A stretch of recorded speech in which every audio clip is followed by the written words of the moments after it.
በአማራ ቲቪ ላይ የቀረበውን በማስመልከት የትግራይ ክልል ኮሚኒኬሽን ወቅታዊ መግለጫ ሰጥቷል። ወቅታዊ መግለጫው ምንድን ነው የሚለው በገጹ ላይ አስፍረዋል። ከትግራይ ኮሚኒኬሽን ጉዳዮች ጽህፈት ቤት የተሰጠ ወቅታዊ መግለጫ።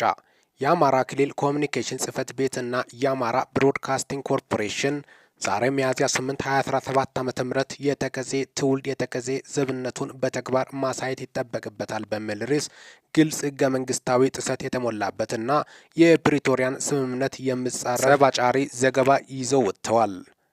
ይህ ድርጊት ተራ ነገር ሳይሆን የትግራይ ህገ መንግስታዊ ግዛት የአማራ ክልል አካል በማድረግ ያለፈው ሳይበቃ አሁንም በተደጋጋሚ ቀጥሎበታል።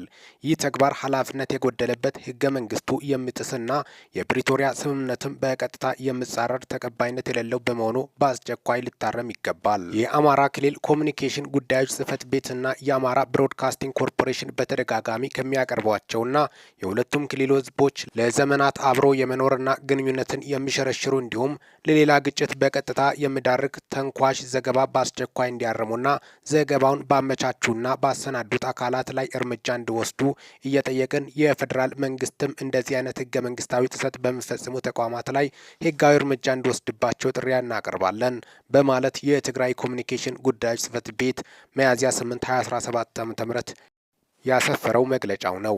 ሚኪ ነኝ ከሚኪ ታቦር ኢንፎ። ይህንን ቻናል ሰብስክራይብ በማድረግ ወቅታዊና ታማኒ መረጃ ያገኙ። ሰላም ቆዩልኝ።